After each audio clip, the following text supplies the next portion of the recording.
Chapter 24, the final chapter of the Scarlet Letter, is titled Conclusion. Here, Nathaniel Hawthorne ties up all the loose ends of the story. The chapter begins with the reaction of the townsfolk following Dimmesdale's shocking confession of adultery and his subsequent death on the scaffold. The villagers, who are both awestruck and deeply moved, are divided in their opinions about what they have just witnessed. Some insist that a miraculous mark, a scarlet letter similar to Hester's but burnt into his flesh, was clearly visible on the minister's chest. Others, particularly the older, more conventional residents, try to dismiss the entire narrative as nothing more than the fevered imagination of a weak, heartbroken man.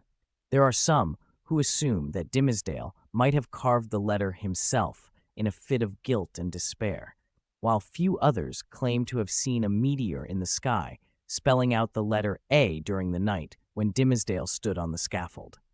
Meanwhile, Roger Chillingworth, bereft of his life's purpose, vengeance on his wife's lover, deteriorates quickly and dies within a year.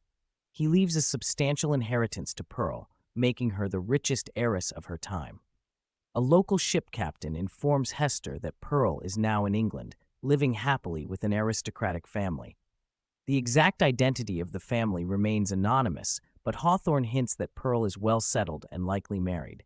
Following Dimmesdale's death, Hester leaves Boston, and the story of her public humiliation fades into local legend.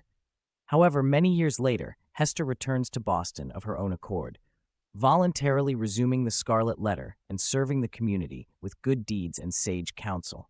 Her somber, self-sacrificing reclusion earns her the genuine respect and admiration of the townsfolk, who come to view the Scarlet A as a symbol of able, even angel, instead of adulteress.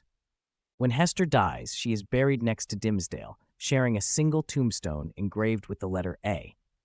The two lovers, even in their death, are separated by a space, emphasizing that while they shared a deep emotional bond, their relationship, marred by societal norms, was never truly fulfilled in life. Hawthorne ends the book with Hester and Dimmesdale forever entwined, reminding the reader of their shared plight and ultimate redemption.